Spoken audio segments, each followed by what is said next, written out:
자, 그러면 등록 신청 88쪽을 보도록 합니다. 이제 서류에 관한 부분인데요.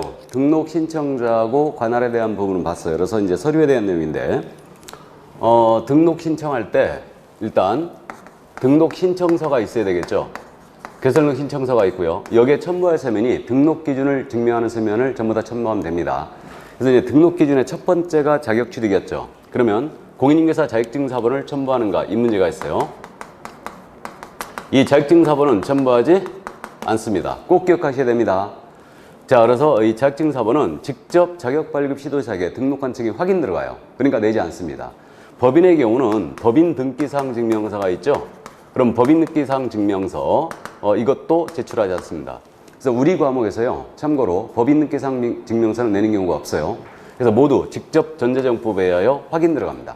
그러니까 우리는 최첨단 전자정부 시대로 가기 때문에 이건 직접 확인하기 때문에 안 내고요. 그러면 건축물 대장에 기재된 건물의 사무소 확보라고 했죠. 그럼 건축물 대장도 내느냐? 이것도 안 냅니다. 이거는 사실 시군구청에 갖고 있어요. 그러니까 이건 내지 않습니다.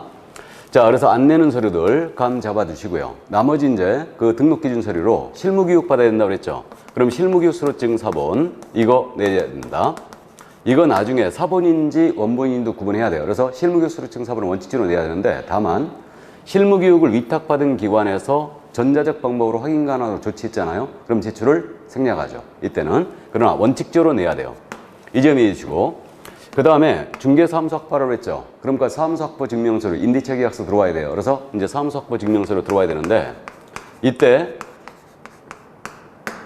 그 건축물 대장에 기재가 안 돼 있는 건물이었다. 그러면 이제 대장 기재, 건축물 대장 기재가 왜 지연되는가? 지연되는 사유서를 내야 됩니다. 근데 이거는 참 납득이 잘 안 가는데 대장 기재가 지연되는 사유서를 뭘 내라는 건지 조금 납득이 안 갑니다. 솔직히. 그러면 건축물 대장은 원칙적으로 시군구청장이 만들게 돼 있거든요. 이게 원칙이거든요.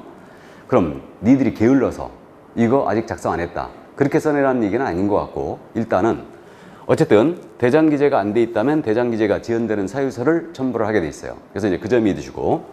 자, 그 다음에 결격에 해당하지 않아야 된다가 마지막 지금 요건이었죠. 그럼 결격 사유에 해당하지 아니함을 증명하는 서류 있죠. 이거는 내국인의 경우는 내지 않습니다. 왜 그러냐면 이건 신혼주에 들어가요. 그래서 지금 현재 전에는 본적지라고 그랬죠. 지금은 가족관계 등록지라고 부르고 있어요. 그래서 가족관계 등록지를 관장하는 시구 읍면한테 직접 이거 신혼주에 들어갑니다. 그러니까 이건 내지 않아요. 이거를. 그러면 내국인의 경우는 직접 신혼주에 하니까 결격에 해당하지 아니함을 증명서를 안 내는데 외국인의 경우는 내야 되겠죠. 그래서 외국인의 경우는 결격에 해당하지 아니함을 증명서를 내줘야 된다. 그럼 외국인은 어떤 서류를 내주냐면요. 참고해 두시는데 만약에 필리핀 사람이 등록 신청했잖아요. 그럼 필리핀 정부가 발행하는 확인서. 그러니까 그 나라 정부가 발행하는 확인서는 이거 믿어도 되겠죠. 그러니까 이걸 내거나 이걸 만약에 못 낸다. 그럼 못 내면 이 필리핀 사람이 우리나라 공직인 앞에서 진술을 해요. 나는 대한민국 공사법에 의해 결격에 해당하지 않는다. 라고 진술하고 그 진술서를 공증받아요. 그게 공증받은 진술서죠. 근데 이것을 그냥 내게 하면 이자가 거짓말했을 수 있죠. 그러니까 그 필리핀에 있는 우리나라 대한민국 영사관이 있죠. 영사관 가서 확인도장 찍어와야 돼요. 이거를. 그래서 그 영사가 확인도장 찍어줄 때 필리핀 정부에다가 점과 사실 줘야 할 거예요. 그래갖고 그 서류를 내거나 아니면 외국인이 외국 공문서에 대한 인증의 요구를 폐지하는 협약이라는 게 있어요. 이게 국제조약이죠. 그래서 이게 100여 개국가 가입되어 있고 우리도 가입되어 있는데 외국 공문서에 대한 인증의 요구를 폐지하는 협약, 여기에 가입된 국가의 국민이라면 아포스티유 확인서라는 게 있습니다. 이 아포스티유 확인서를 제출해도 됩니다. 그럼 이 아포스티유 확인이 뭐냐 하면요. 그거예요. 예를 들어서 제가 미국에서 박사학위를 받았어요. 그럼 박사학위증이 있을 거 아닙니까? 이걸 갖고 국내로 들어와가지고 내가 박사랍시고 주장하면 이게 가짜인지 진짜인지 판별이 안 되잖아요. 그러니까 제가 미국에서 출국하기 전에 아포스티유 발행기관에 가서 확인도장 찍어오는 거예요. 그럼 어떻게 되느냐 하면 이 아포스티유 발행기관이 이제 발행해준 문서다. 그러면 우리나라에서 바로 공문서로서의 효력이 발생해요. 이게 바로 아포스티유입니다. 일예로요. 작년이었죠. 작년에 이제 저희 사무실에 그 외국인이 찾아왔어요. 국적이 미국인이래요. 근데 이제 물론 재외동포였기 때문에 국적은 미국인이지만 어쨌든 한국말을 엄청 잘했기 때문에 소통에는 문제가 없었어요. 그래갖고 이분이 아파트를 사겠다고 하는 거예요. 그래가지고 이제 물어봤죠. 아파트를 사면서 이제 대출을 받을 거냐? 그랬더니 받는데요. 그러면 국내 소득 금액 증명을 할 수 있느냐? 국내에서. 그랬더니 국내 소득 금액 증명 못 한대요. 국내 소득이 이제 여기서 잡히는 게 하나도 없다는 거예요. 그러면 사실상 대출이 곤란하다. 그랬더니 이분이 딱 하는 얘기가 아포스티유를 자기가 받아왔다는 거예요. 이거를.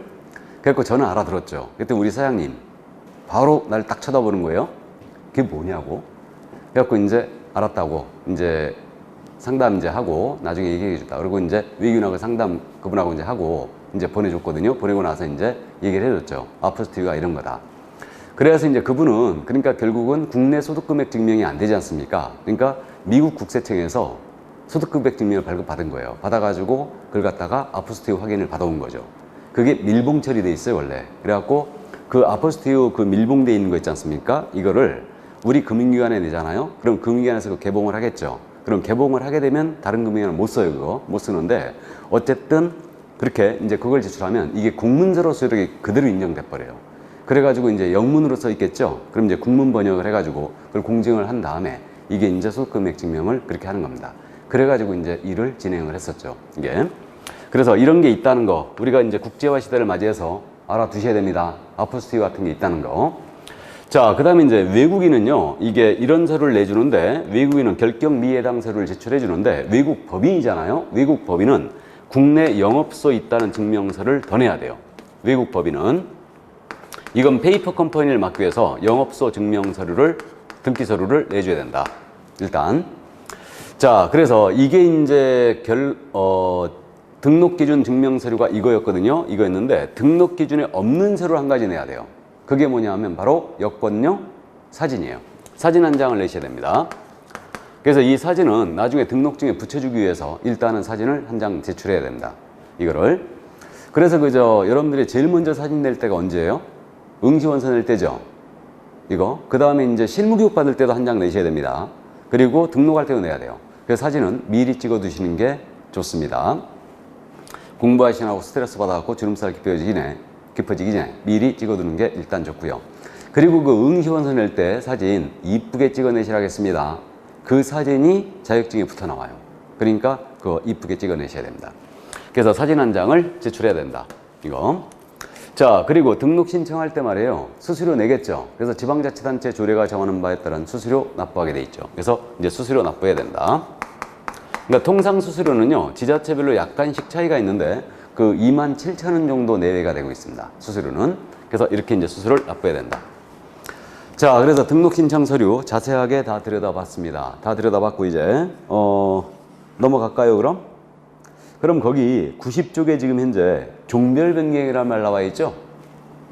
참고 부분에. 찾으셨어요? 이건 그야말로 참고예요. 참고인데 이 종별 변경은 일단은 그겁니다. 개업공사의 종류를 우리는 종별이라 부른다고 그랬죠? 그럼 개공의 종류를 바꾸는 거예요. 이게 종별 변경입니다. 그럼 개공의 종별이 세 가지가 있지 않습니까? 법인인 개업공인중개사가 있고 공인중개사인 개업공사가 있고 중개인이 계세요. 이 세 사람이 있는데 이들이 자리 바꿈하는 거예요.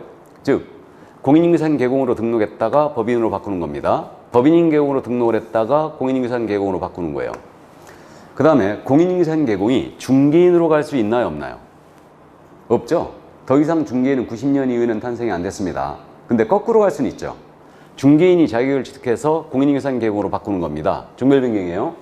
중개인이 자격을 취득해서 법인의 대표자로 취임하는 거예요. 역시 가능하겠죠. 일단 이거 종별 변경인데 종별을 달리하여 업무를 한다. 그러면 어떻게 하라는 얘기냐? 바로 이 얘기예요. 그래서 종별 변경의 원칙은 등록 신청서를 다시 내야 됩니다. 등록 다시 해야 돼요. 근데 이미 낸 서류 중 변동이 없는 서류는 생략할 수 있고요. 실무교육은 다시 받을 필요가 없겠죠. 나아가 등록증 원본 첨부해야 됩니다. 왜 그러냐면 잠시 후에 등록증 서식을 볼 건데 등록증의 종별이 바뀌어요. 그러니까 등록증 원본 첨부하게 돼 있고요. 그래서 등록 신청하는 게 원칙이란 얘기예요. 다만 유일하게 그 등록 신청 방식이 아닌 등록증 재교 신청 방식에 의한 종별 변경이 있어요. 그게 뭐냐 하면 바로 이 부분이에요. 이 부분입니다. 그래서 중개인은 연세가 많을 걸로 추정됩니다. 그렇기 때문에 중개인이 공부를 열심히 했어요. 그 정을 가상히 여겨서 중개인이 동일등록관청 관할구역 안에서 자격을 취득한 다음에 공인중개사인 계공으로 업무를 계속하고자 한다면 등록관청에다가 등록증, 재규비 신청하면 끝나는 겁니다. 이게 유일한 예외예요. 그럼 예를 들어서 경기도 광명시에다가 중개사무소를 두신 중개인이에요. 이분이 자격을 취득했거든요. 그래가지고 광명시 내에서 공인중개사인 계공으로 업무를 계속하고자 합니다. 그럼 광명시장에게 등록증, 재규비 신청하면 종별병이 바로 돼버린다는 얘기예요. 근데 이 중개인이 자격을 취득했어요. 해가지고 나도 공인중개사야. 강남 불패라니 서울 강남구에 가서 공인중개사인 계공으로 업무를 계속하고자 한다 라고 한다면 어떻게 하라는 얘기예요? 등록? 다시 들어오라는 얘기죠. 이 얘기입니다. 그래서 등록관청 관할구역 안에서 계속한다면 등록증 재규비 신청으로 가능하다는 얘기예요. 여기까지. 그래서 이게 바로 종별변경이었습니다. 참고해 두시고 실무적으로 종별변경은 할 일이 없습니다. 일단은 참고해 두시고 자 그럼 이제 서식이 나왔으니까 서식을 보고 가야 되죠. 우리가 이제 40문제 중에 한 문제씩은 꼭 서식을 냅니다. 그래서 이제 작년에는 휴표신고서 갖고 냈고 그 29회 때는 토지거래허가 신청서 28회 때는 분사무실 신고서 이거 가지고 한 번씩 계속 냈죠. 그러니까 서식을 봐두시는데 거기 그 91쪽에 중개사무소 등록 신청서 서식이라고 돼 있죠. 거기에 인장 등록 신고서를 같이 돼 있죠. 그래서 등록 신청할 때요. 인장 등록을 같이 할 수 있어요. 만약에 인장 등록을 등록 신청할 때 안 했잖아요. 그럼 업무 개시 전까지 해주면 됩니다. 그래서 이때 같이 할 수 있고요. 그 다음에 우측 상단에 처리기한 7로 돼 있죠. 7로 돼 있고 그 다음에 신청인, 성명, 주민번호, 주소 다 쓰게 돼 있습니다. 그 다음에 공인중개사증 발급 시도를 표시하게 돼 있죠. 그래가지고 이제 자격 시도에서 시도 자격에 직접 자격이 발급됐는가 체크하게 돼 있습니다. 그 다음 종별란을 보세요. 그 종별란을 보면 종별란에 법인과 공인중개사만 있죠. 누가 빠진 거예요? 중개인이 빠진 거예요. 중개인이. 법제 7638호 부칙 제6조 제2항에 따른 개업공사 이자가 빠진 겁니다. 그러니까 등록신청서 서식에는 종별란에 법인과 공인중개사만 있죠. 이게 19회 기출지문이었어요. 그래서 중개인이 있을 턱이 없습니다. 당연한 얘기고. 그 다음 사무소 명칭, 전화번호, 소재지 모두 기재하게 돼 있고요. 그 다음에 이제 인장록 같이 한다면 맨 밑에 우측 하단에 등록인장인 이 부분 있죠. 찾았어요? 여기에 딱 찍어서 들어가면 인장 등록이 돼버리는 겁니다. 그래서 이게 바로 등록신청서 서식이에요. 인장록 신고서로 같이 돼 있고 이때 같이 할 수 있으니까. 그 다음에 이제 넘어가면 이제 등록 처분이 나옵니다. 등록 처분 93쪽이죠. 자, 그래서 이제 등록 처분으로 왔어요. 이제 신청 들어갔습니다. 그럼 신청 들어가면 이제 그 다음 절차가 등록을 해주는데 이때 검토해야 되겠죠. 그리고 확인도 합니다. 검토 확인하는데 일단 서류를 들여다보겠죠. 그리고 일단 사무소 확보됐는가 체크하게 돼 있어요. 근데 이제 실무적으로 공무원이 민원인의 사무실에 나가는 건 주의해야 되죠. 그렇기 때문에 잘 나오진 않고요. 사진 찍어 오라는 거 많습니다. 그래서 사진 찍어 오라고 그래요, 통상. 근데 이제 사무소 만약에 조사 나온다 그러면 그날 등록 신청한 공인중개사는 회사에 출근하시면 안 되겠죠? 당연히. 자, 그래서 이제 사무소 확보됐는가 체크하게 돼 있고요. 결격 여부 신원조에 들어갑니다. 그리고 자격 발급 시도 자격, 자격증이 나갔는가 모두 체크를 해요. 그랬더니 기준에 적합하더라. 그럼 이제 등록을 통지해 주는 거예요. 이게 다름 아닌 등록 처분이에요. 이게. 자, 그럼 등록 통지하는데 이때 거기 93쪽에 등록 처분이란 말 있죠. 그 밑에 바로 잠깐 보시면 등록관청은 개설록 신청이 다음의 어느 하나에 해당하는 경우를 제외하고는 개설록을 해 주어야 한다 그랬죠. 이게 등록의 기속성 아니에요? 그러니까 그 사유 외에는 등록을 해줘야 됩니다. 그래서 동그라미 1번이 공인중개사 또는 법인이 아닌 자가 등록 신청 들어왔다든가 2번은 등록 신청자가 결격사의 어느 하나에 해당이 됐다든가 3번은 등록 기준에 미달했다든가 적합하지 않았다. 4번은 그 밖에 이 법 또는 다른 법에 따른 제한에 위반돼 있대요. 그러면 등록을 거부할 수 있어요. 근데 이 사유에는 등록 거부가 안 됩니다. 그래서 등록은 기속성이 있는 겁니다.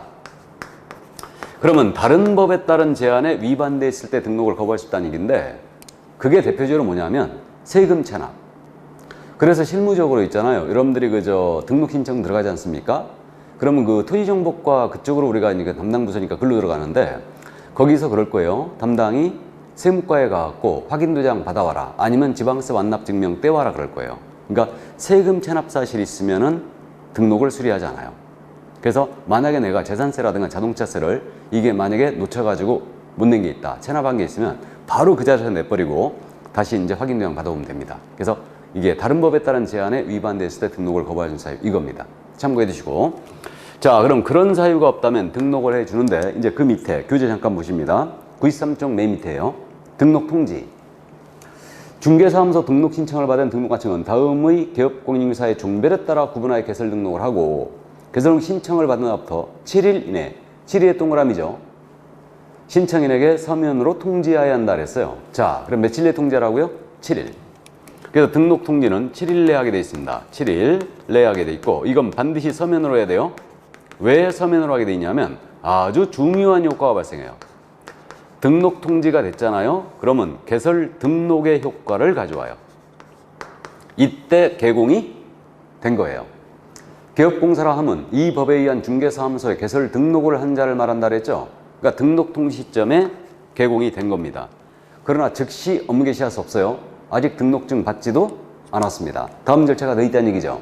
자, 그럼 넘어가시면 자, 그럼 다음 절차로 이제 94쪽에 인장 등록이라고 돼 있지 않습니까? 근데 인장 등록은 등록 신청과 같이 할 수 있고요. 업무 개시까지만 해주면 되는 거예요.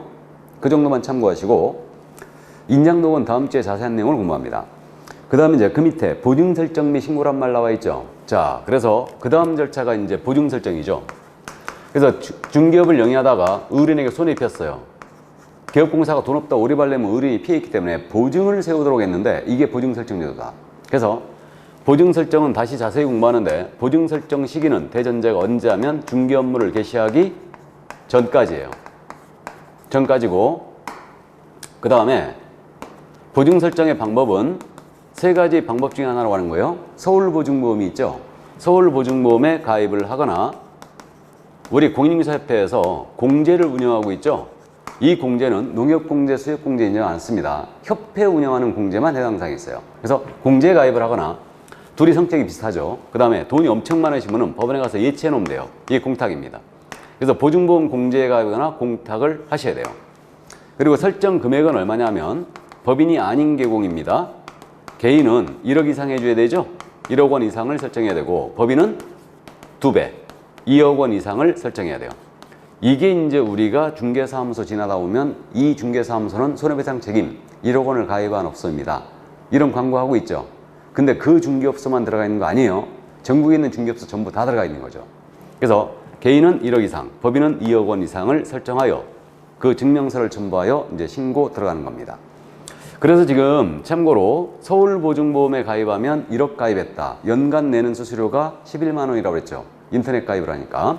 근데 공제, 협회 운영하는 공제가 훨씬 비쌉니다. 19만 8천 원이고 1억 가입했을 때 연간 이제 19만 8천 원이고 이것도 협회 최초 공제 가입할 때는 회원가입부터 먼저 해야 돼요. 그때 회원가입비가 최초 회원가입비가 50만 원이 있어요. 그래서 이제 처음에 내가 등록해가지고 협회 공제로 들어간다. 69만 8천 원이 되는 겁니다. 공탁은 현실적으로 법원에 가서 1억을 이체해 놓는 거죠. 이게. 자, 그래서 이렇게 업무 보증을 설정을 하는 겁니다. 해가지고 신고 들어갔잖아요. 그러면 신고 들어가면 이제서야 등록증을 교부해줘요. 그러니까 의뢰인 보호 조치를 다 했는가 이걸 확인하고 준다는 얘기예요. 그래서 등록관청은 등록증 교부 시에는 보증 설정 사항을 확인하고 지체 없이 등록증을 교부합니다. 이때 등록증 교부 시에는 중개사무소 개설 등록대장이 있거든요. 개설 등록대장이 있는데 이 등록대장에 기재하고 등록증이 교부돼요. 이때 등록대장은 특별히 불가능한 사유가 없다면 전자적 방법으로 관리하라고 그랬습니다. 온라인화 시키라는 얘기예요. 시군구청장이 서로 공유하겠다는 얘기죠. 그리고 이 등록대장을 저는 개업공사의 호적이라고 부르고 있어요. 호적. 그러니까 등록대장은 저에 대한 이력카드가 하나 만들어진 거예요. 제가 등록을 했잖아요. 그러면 언제 등록을 했으며 누구를 고용했는지, 누구를 해고했는지, 휴업은 언제 했고, 업무정지 언제 먹었는지, 사무소 어디로 옮겼는지, 중개행에 사용할 인장은 무엇인지 모두 이 등록대장에 기록이 남아요. 그래가지고 내가 중개업을 하는 동안은 등록대장이 계속 쫓아다닙니다. 그 사무소 내가 옮기잖아요. 그럼 이 등록대장 보내주게 돼 있어요. 그래서 이게 바로 이제 등록대장이다. 이렇게 이해하시면 되고. 그래서 이제 등록증 교부 시에는 보증 설정 사항 확인하고 등록대장에 기재한 다음에 지체 없이 이걸 주게 돼 있습니다. 등록증을. 자, 그래서 이제 등록증 교부가 됐고요. 교재 순서에 따라서 95쪽에 등록증 등을 이제 걸어놓고 업무 시작하면 되죠? 그럼 여기 이제 있으니까 바로 보고 넘어가겠습니다. 개시에 대한 부분. 거기 그 95쪽을 보시면 개공사는 중개사무소 등록증, 중개보수 유율표, 그 밖에 국토교통부령이 정하는 다음의 사항을 당해 중개사무소 안에 보기 쉬운 곳에 게시해야 한다 그랬죠. 그러면 밑줄 그어볼까요? 개업 공인중개사는 그렇게 출발했죠. 밑줄. 그 다음에 게시해야 한다 그랬죠. 게시해야 한다는 밑줄. 그럼 게시 의무의 주체가 누구란 얘기예요? 개업 공인중개사. 그래서 이제 등록증 받았으니까 잘 보는 곳에 걸어놓고 업무를 시작하면 되는데 이 게시사항은 개공이 부담하는 의무예요. 잘 보는 곳에 게시해야 한다 그랬어요. 안 하면 100만 원 이하 과태료예요. 이때 뭘 게시하느냐? 네 가지죠. 1번 중개사무소 등록증 원본이에요. 원본의 동그라미. 우리 과목에서 특히 원본 4번 신경 써야 될 때가 여기에요. 등록증 원본 게시해야 됩니다. 분사무소의 경우는 신고필증 원본이에요. 분사무소는 주된 사무소 등록증 아니에요. 그래서 이제 신고필증 원본을 바로 게시하게 돼 있고요. 원본에 동그라미 치고 그 다음에 등록증 할 때 등자에 동그라미 넣어주세요. 그 다음에 중개보수, 실비의 요일 및 한도표예요. 그래서 중개보수, 이거 보수표 게시하게 돼 있죠. 그러니까 이 보수표 숫자에 동그라미. 다음에 디귿이거든요. 개업공사 및 소속공사의 공인중개사 자격증 원본. 역시 원본에 동그라미 치고 자격증 할 때 자자에도 동그라미예요. 그 다음에 보증의 설정을 증명할 수 있는 사항을 했죠. 그래서 이제 보자에 동그라미예요. 그러면 이거 순서를 좀 바꾸면요. 이렇게 되지 않습니까? 등자보수예요. 등자보수. 이렇게 할 거예요. 이게 등이 등록증 원본이죠. 그 다음에 자격증 원본. 이때 소공자격증 포함이에요. 그러니까 사무소에 근무하는 자격증인자는 모두 그 자격증 게시가 돼 있어야 됩니다.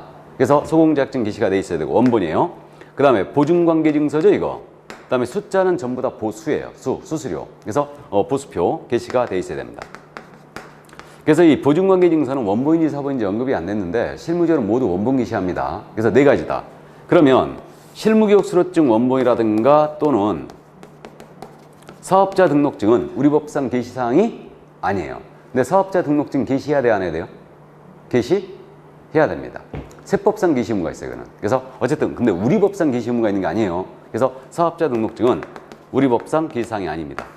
이 정도. 안 하면 100만 원 과태료예요. 여기서 주의할 점은 그겁니다.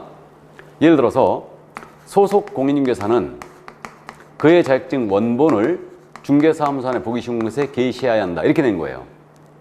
OX. 제가 아주 즐겨 쓰는 질문이죠. 틀렸어요. 소공사가 지 자격증 게시하는 거 아닙니다. 게시 의무의 주체가 누구라고요? 개공. 개업 공인중개사는 그의 소공사의 자격증 원본을 게시해야 한다. 이렇게 나와야 돼요. 그래서 소공은 그 자격증 원본을 게시한다는 틀렸습니다. 무슨 말인지 이해되시죠? 그래서 소공 자격증 게시가 안 돼 있으면 개공이 100만 원 이하 과태료 맞는 거지 소공이 맞는 게 아니에요. 그래서 이제 그 점 일단 구분해 놓으시고요. 자, 그 다음에 그 밑에 등록증 교부사항 등 통보란 말 나와 있죠. 자, 그럼 이제 등록증 나갔지 않습니까? 나가면 우리 등록관청이에요. 등록관청은 등록증이 교부됐을 때는 이 사실을 공인중개사협회에다가 통보해 줘야 돼요. 근데 이게 등록증 나갈 때마다 통보하면 너무 불편하잖아요. 그러니까 이걸 쭉 모아갖고 한 달 걸 모아갖고 다음 달 10일까지예요.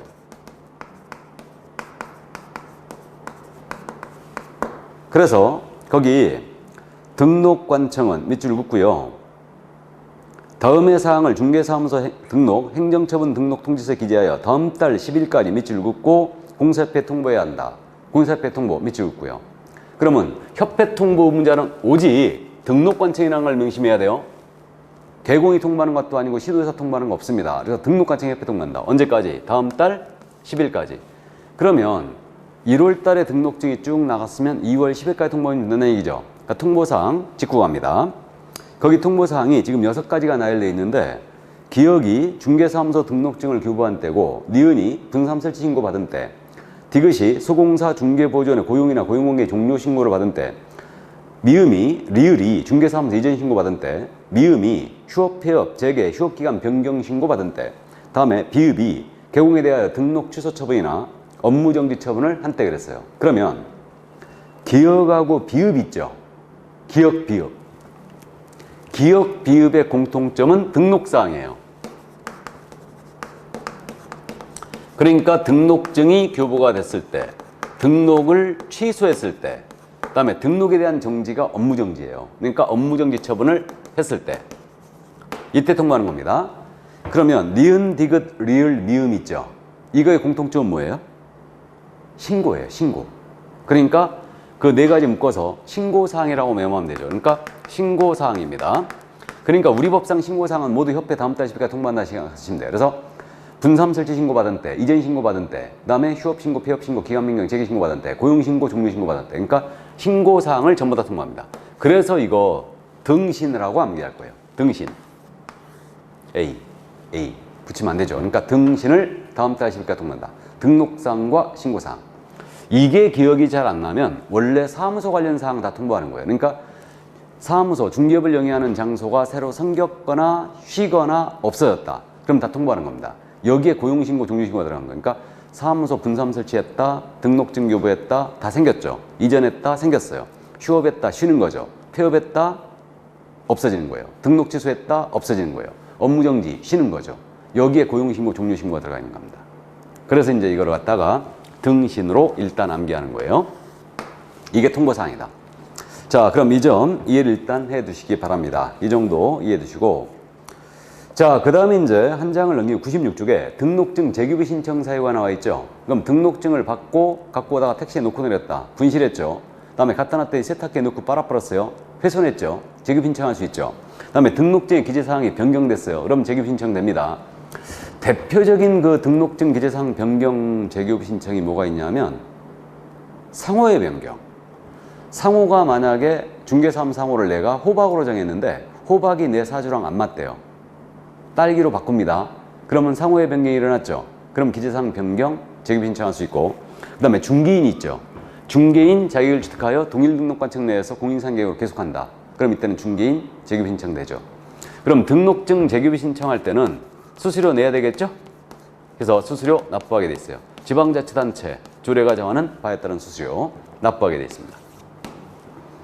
자, 그 다음에 이제 업무 개시가 있네요. 그래서 이제 업무 개시를 해 주시면 돼요. 그 다음 절차가. 그래서 업무 개시하면 되는데, 다만 등록 신청 시에 인장 등록 안 했다면 업무 개시 전까지 인장 등록 하셔야 되죠. 그리고 업무를 개시해 주면 됩니다. 여기까지. 이게 바로 이제 등록의 절차였는데, 교재 그 서식 좀 볼까요? 98조. 중개사무소 등록증이 나오죠.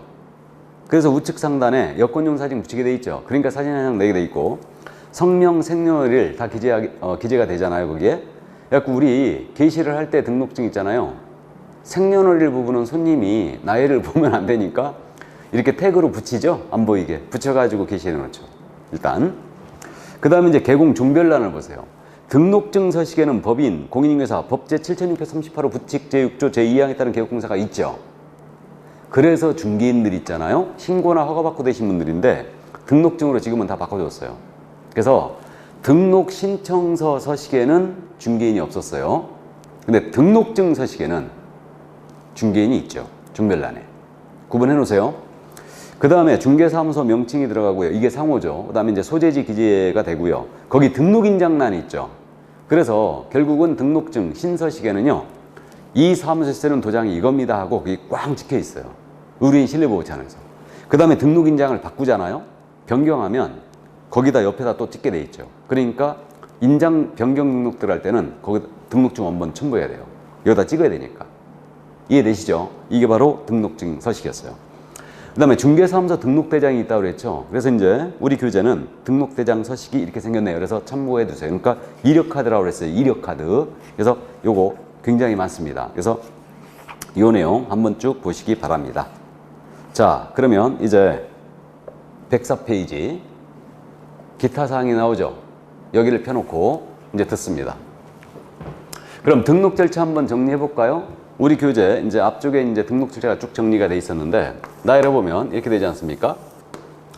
등록 기준을 확보했어요. 자격을 취득했고 교육받았고 사무소 확보했습니다. 등록을 신청한 거예요. 그럼 이에 대해서 등록관청이 검토를 하고 확인도 해요. 그 다음에 기준에 적합했다. 그러면 등록을 통지해 주는 거죠. 그럼 등록 통지가 됐으면 보증을 설정하여 신고 들어가요. 그럼 요 사항을 확인하고 등록증을 지체 없이 교부합니다. 그런 다음에 자일 보는 곳에 걸어놓고 중개 업무를 개시하면 된다고 그랬습니다. 자, 그러면 이거 등록 신청한 날로부터 등록 통지까지는 며칠이라고요? 7일. 기억해야 되죠? 그 다음 등록 통지가 있었어요. 그러면 등록에 효과가 발생한다고 그랬죠? 이때. 그러면 이전에는 무등록 상태였지 않습니까? 근데 등록 통지가 된 거예요. 그럼 등록 통지가 되면 등록이 계속되고 있는 거죠? 그래서 이 등록은 위법했던 것을 적법한 것으로 바꿔준 적법 요건, 금지를 풀어주고 있으니까 허가의 의미를 띠고 있고요. 그 다음에 등록은 한번 해놓게 되면 계속돼요. 이게 등록의 영속성이고 특별한 사정이 없는 한 등록을 해줘야 된다. 기속성을 띠고 있어요. 그리고 업무를 개시하기 전까지는 할 일이 한 가지 더 있었죠. 인장을 등록하시라고 그랬죠. 그럼 인장 등록은 언제부터 할 수 있다고 그랬냐면 등록 신청과 같이 할 수 있다고 그랬어요. 그래서 이때서부터 업무를 개시하기 전까지 인장을 등록하시면 됩니다. 자, 그럼 등록 절차 이렇게 됐는데 여기서 업무를 개시하기 위한 필요 충분 조건은 어떻게 되냐면요. 보증을 설정하여 신고해야 되고 증을 받아 개시할 것이며 인장도 등록해야 돼요. 한 가지라도 충족 못하면 업무 개시하면 안 됩니다. 또 등록증 교부 시에는 보증 설정 사항만 확인하고 지체 없이 나가는 거지, 등록증이 나가는 거지, 인장 등록 여부까지 체크하는 거 아닙니다. 이래 돼 있고, 그 다음에 등록 통지가 됐잖아요. 그럼 업무 개시를 언제까지 해야 되는가? 이 시한에 대한 규정은 없어요. 다만 이제 다음 주에 하게 될 휴업과 관련해서 우린 등록이 됐는데 3월이 넘도록 업무 개시 안 하잖아요. 그럼 휴업 신고 들어가야 돼요. 그러니까 등록 통지가 되면 휴업 신고 안 한다면 3개월 내에는 업무를 개시해야 될 겁니다. 그러나 명문으로 3개월 내에는 업무를 개시해야 된다. 이런 규정은 존재하지 않아요. 그래서 일단 그 정도 감 잡아두시고요. 자, 그래서 이게 바로 등록 절차였는데 실무적으로는 일거에 처리합니다. 이거를. 등록 신청 서류가 들어갔잖아요. 그럼 3, 4일 정도면 담당이 문자로 찍죠. 당신 등록번호 몇 번이다. 보증서 끊고 도장 갖고 들어와라 이래요. 그러면 보증 설정하고 이제 인장록 받겠다는 얘기죠. 그래갖고 이제 그 공제라든가 보증보험으로 들어갔잖아요. 들어가면 이제 거기다 도장, 등록대장에도 찍고 등록증에도 찍고 인장도 받는 거예요. 그래갖고 등록증 바로 줍니다. 그럼 등록증 받고 세무서 들러야 되죠. 그래갖고 사업자 등록을 하는데 이때 이 사업자 등록하라고 할 때 개설 등록증 있어야 돼요. 이게 있어야 되고 임대차 계약서 꼭 가져가야 됩니다. 이거 가져가야 되고 거기다 확정일자도 찍어야 되니까 그래서 그거 가져가야 되고 그 다음에 이제 신분증이 있어야 되죠. 그래가지고 이제 사업자 등록증 처리기한이 원래 3일인데 요즘 바로 즉시 처리해요. 그래서 입력 쫙 해놓고 기다리면 번호표 찍고 세무서에서 기다리면 이제 그 등록증 줍니다. 그러니까 사업자 등록증 갖고 이제 사무소로 오는 거죠. 그래갖고 걸어놔야 되죠. 그래서 이제 액자를 미리 준비해 놓는 겁니다. 그래서 액자는 기본적으로 4개가 준비되어 있어야 돼요. 우리 등록증, 자격증, 그 다음에 보증관계증서 있죠. 그 다음에 보수표는 크기 때문에 액자 안 넣고 벽에 그냥 붙이는 경우도 많아요. 그 다음에 사업자 등록증 게시해야 되잖아요. 우리 법상 게시사항은 아닌데 소득세법상 게시사항이기 때문에. 그래서 일단 그렇게 하고 이제 업무를 시작을 하시면 돼요. 일단. 자, 그러면 그 정도 참고해 두시고요. 이제 등록 위반에 대한 사항으로 가는 거예요. 등록 위반에 대한 사항인데 거기 그 104쪽에 지금 이중 등록의 금지라고 돼 있죠. 12조. 그러면 개업공사는 이중으로 중개사무소에 개설 등록을 하여 중개업을 할 수 없다 그랬죠. 그 다음에 2항은 개업공인사 등이란 말 동그라미에요. 다른 개업공사의 소속공사, 중개보조원 또는 개업공사인 법인의 사원, 임원이 될 수 없다 그랬죠. 이게 이중소속 금지 규정이에요. 그 다음에 19조 1항입니다. 개업공사는 다른 사람에게 자기의 성명 또는 상호를 사용하여 중개 업무를 하게 하거나 자기의 중개사무소 등록증을 양도 또는 대여해서는 안 된다. 당연한 얘기고 2번입니다. 2항 누구든지 다른 사람의 성명, 상호를 사용하여 중개 업무를 하거나 다른 사람의 등록증을 양수, 대여받아 이를 사용해서는 아니 된다. 이건 등록증 양도 대여 금지죠. 지금부터는 일단 제재를 위주로 기억합니다. 그러면 여기서 이제 보시면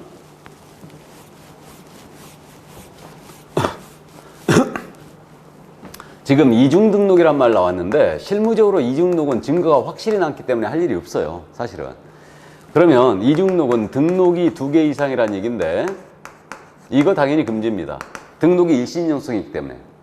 그러면 예를 들어서 광명시에 개설등록했는데 저기 그저 구로구에 가서 등록을 다시 한번 하는 거예요.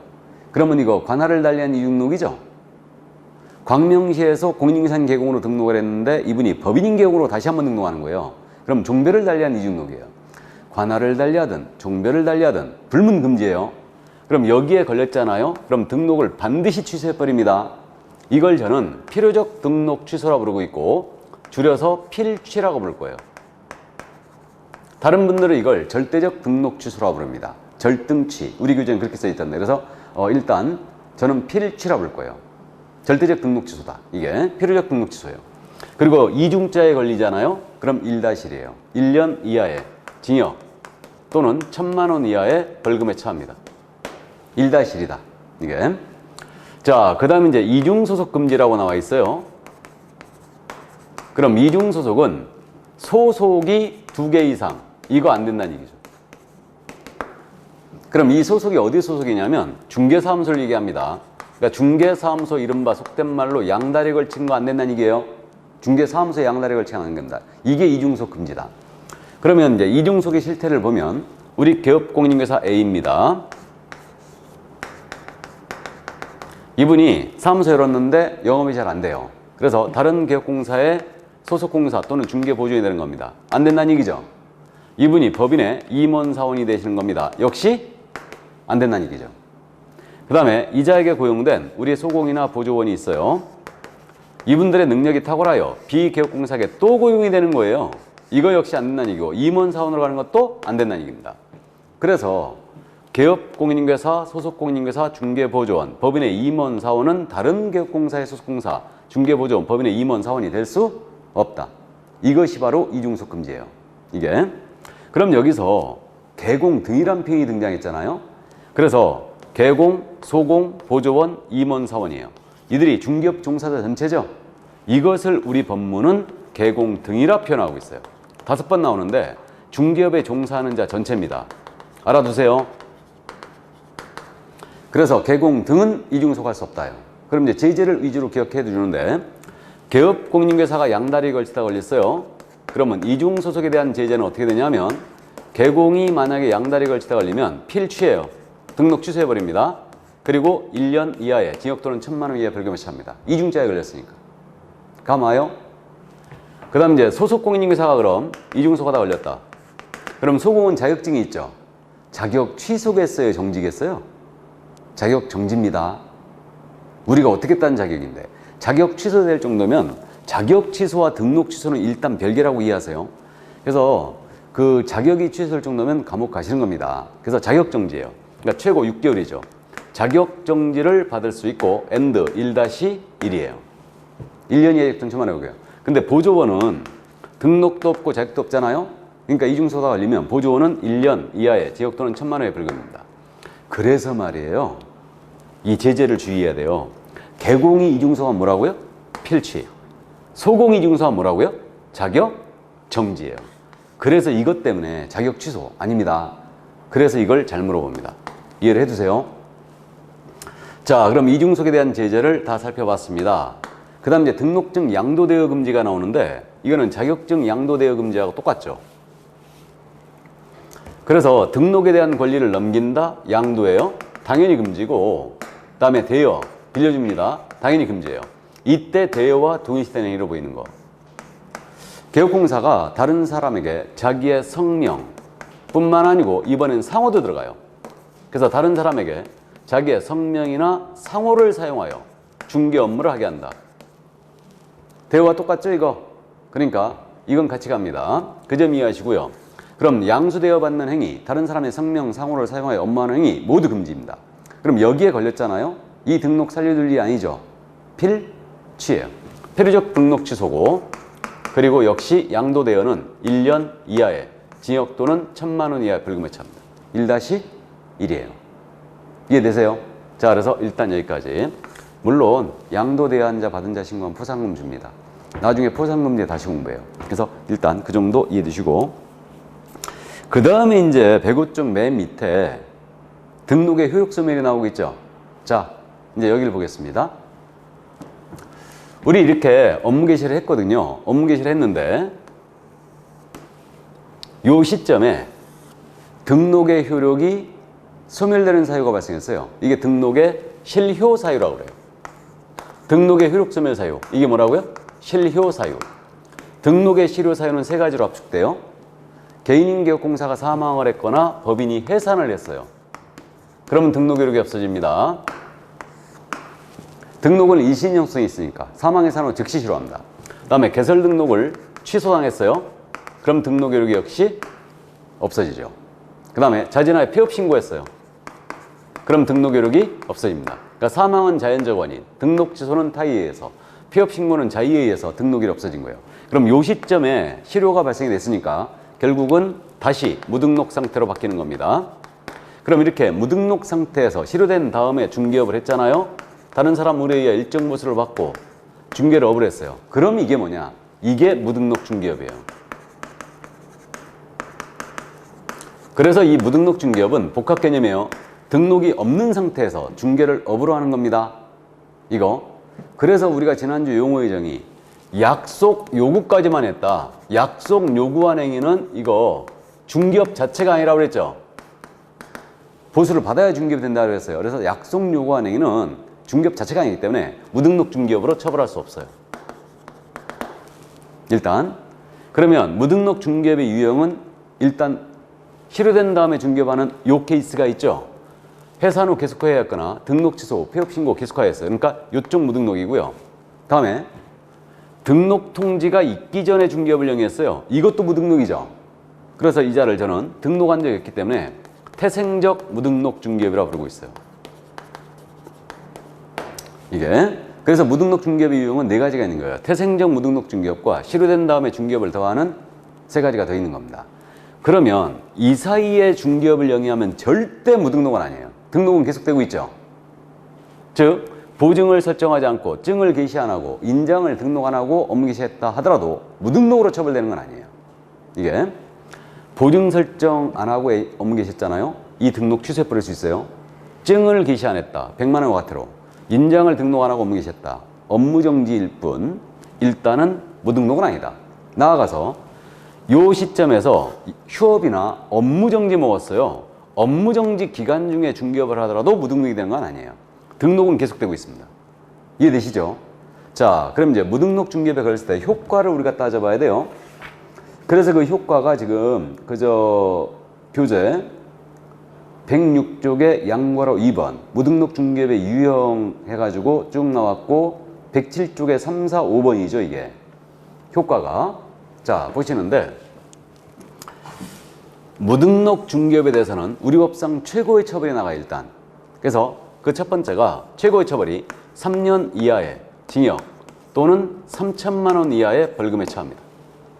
3년에 3천 이게 이렇게 되고요. 그 다음에 무등록 중개업자가 체결시킨 계약 있죠. 그 계약은 그대로 유효합니다. 이건 등록이 적법 요건에 불과하기 때문에 계약은 유효하다고 그랬죠. 계약은 그대로 유효해요. 그 다음에 이자의 보수 청구권 인정할 거냐 이 문제가 있죠. 이거 그럼 예를 들어서 갑을 간의 거래를 등록하지 아니한 A가 소개합니다. 이자가 무등록업자예요.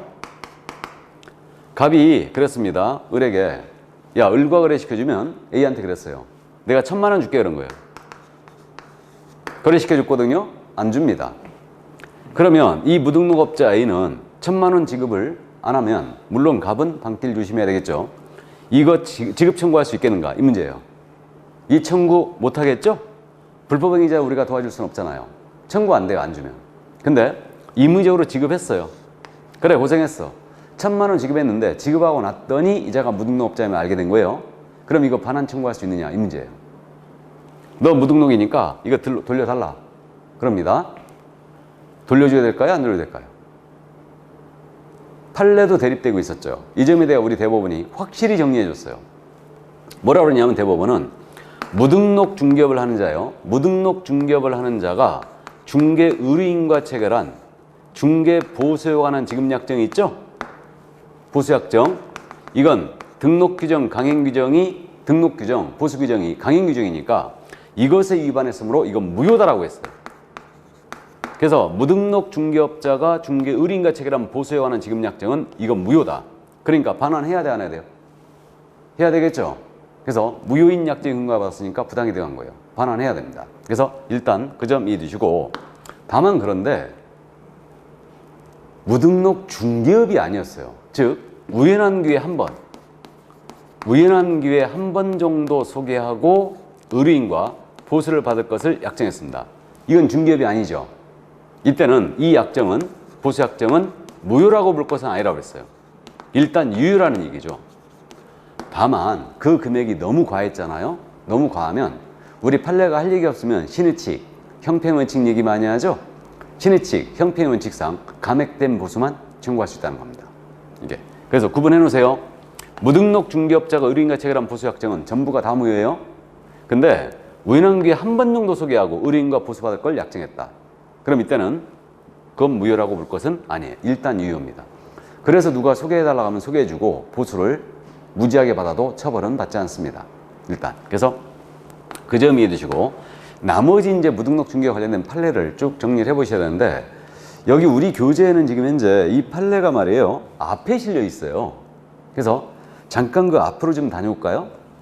교재 37쪽을 잠깐 펴보세요. 용어의 정의에서 이 판례를 딱 실어놨는데 37쪽 거기 그 판례 쭉 지금 나열되어 있는데, 거기 그저 위에 중개업 해당 여부 그래갖고 5번 판례는 설명했어요. 그래서 보수를 받을 것을 약속 요구한 행위는 처벌할 수 없다고 그랬죠. 중개업 자체가 아니니까. 그건 이제 말씀드렸고, 그 다음에 그저 밑에 무등록 중개업을 한 자의 보수 청구 등 이 말이 있죠. 찾았습니까? 그래갖고 세 개의 판례가 실려 있는데 1번 판례 있잖아요. 무등록 중개업을 한 자의 보수 청구예요. 그래가지고 마지막에 무등록 중개업을 한 자의 보수 청구는 강행법규에 해당한다고 봐야 한다 그래갖고 이른바 지급약정의 효력을 제한하는 이른바 강행법규에 해당한다. 여기까지만 했는데 이게 무효인지 유효인지는 언급을 지금 거기까지 판례를 안 실어놨죠? 근데 판례가 이거 무효라고 그랬어요. 강행법규 위반인데 무효이다. 그래서 옆에 맨 마지막에다 써놓으세요. 무효. 불가하다는 얘기 보수 청구. 근데 2번을 우리 저자께서 지금 현재 무등록 중개를 한 자의 보수 청구라고 그랬죠? 중개업이 아니고. 그래가지고 이게 2번 판례는 그 얘기입니다. 이게 판례가 우연한 기회에 한 번, 중개업을 한 게 아닌 우연한 기회에 한 번을 얘기한 거예요. 이걸 우리 저자는 다 지금 떼먹고 무등록 중개를 한 자의 보수 청구 이러는 거예요, 지금. 그래서 여러분들 헷갈릴까봐 구분해 놓으세요. 그러니까 그 여백에다가 2번 판례 여백 위에다가 우연한 기회 1이라고 메모해 놓으세요. 그래서 우연한 기회 1회 정도 한 자, 즉 무등록 중개를 한 자의 중개보수기능약정이 강행법규에 위에대 무효라고 할 것은 아니고, 무효라고 할 것은 아니고 이 적어놓고요. 다만 중개보수약정이 부당하게 받아요 민법상 신의칙 또는 형평원칙에 반한다고 불만 사정이 있는 경우는 상당하다고 인정하는 범위 내에서 감액된 보수만 청구할 수 있다. 알아보시겠어요? 이게 바로 판례에서 우연한 기회 한 번이라고 언급했거든요. 그래서 그렇게 해놓으시고, 그 다음에 이제 3번 판례 있지 않습니까? 이것도 지금 판례를 전체를 인용했어야 되는데 중간을 뚝 떼먹었어요. 그래서 그 3번 판례가 뭐냐면, 거래 당사자가 무등록 중개업을 한 자에게 중개를 의뢰하거나 부동산 미등기 전매를 의뢰한 경우 그 중개 의뢰인 자체가 처벌 대상이 될 수 없다. 이게 뭔 사건이냐? 이걸 기소한 검사를 저는 납득을 할 수가 없는데, 이 판례 좀 자세히 소개하면 이거였습니다. 이게 갑을 간의 거래를 무등록 중개업자 A가 소개하는 거예요. 그래가지고 이 갑이 A가 무등록업자라는 사실을 인식을 하고 있었어요. 이 실사건에서. 그래가지고 이 자에게 중개를 의뢰했던 겁니다. 무등록 중개업자에게 중개 의뢰했다는 얘기죠. 이자를 처벌하겠다고, 갑을 처벌하겠다, 의뢰한 자를 처벌하겠다고 검사가 기소한 거예요. 뭘로 기소했냐면 이자를 처벌하겠다. 무등록 중개업자의 공동정범.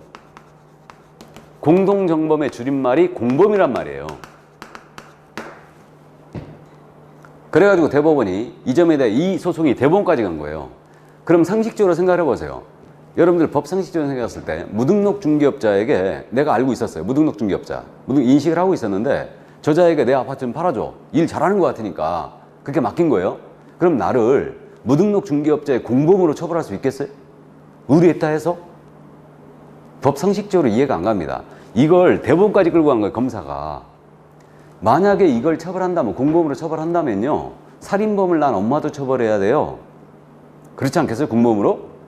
더군다나 아버지는 가중처벌해야 돼요, 그러면. 그렇지 않겠습니까? 살인범을 낳게 한 아버지는 가중처벌해야 됩니다. 그러니까 결국은 이게 법 상식적으로 납득이 잘 안 가는데 결국 갑이 검사한테 무지하게 찍힌 거 아닌가 이런 생각이 듭니다. 검사한테 찍히면 국물도 없는 거예요, 지금. 어쨌든. 그래서 지금 현재 이런 이제 판례 아주 특이한 판례입니다. 그래가지고 그 3번 판례가 그 얘기예요. 중개 의뢰 행위 자체는 처벌할 수도 없고 이 판례에서 공동정범으로도 처벌할 수 없다 그랬어요. 메모해 놓으세요, 마지막에. 공동정범으로도 처벌할 수 없다.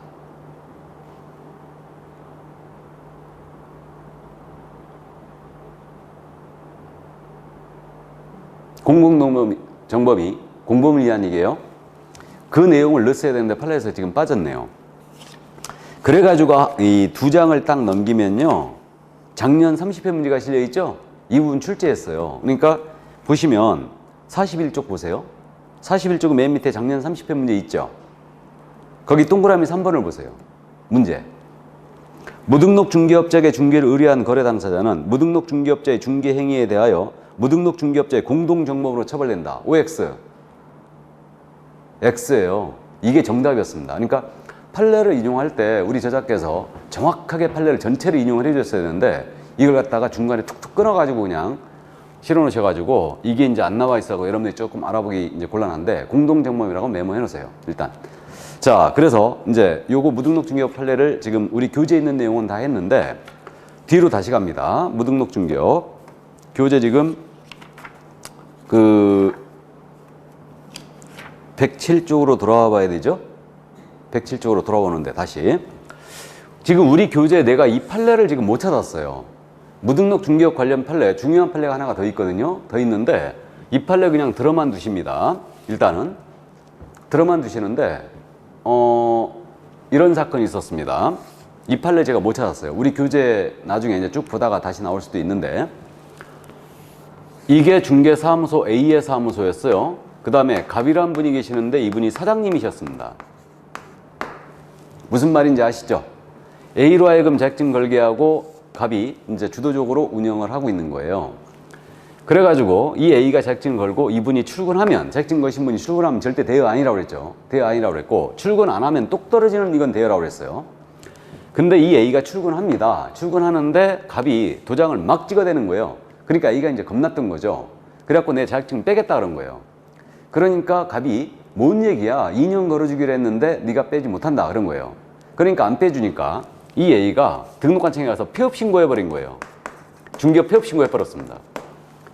그래서 이제 결국 갑이 업무를 못하게 됐죠. 그러니까 갑이 A를 고소했어요. 뭘로 고소했냐면 내 업무를 방해했다 하고 업무방해죄로 고소했어요.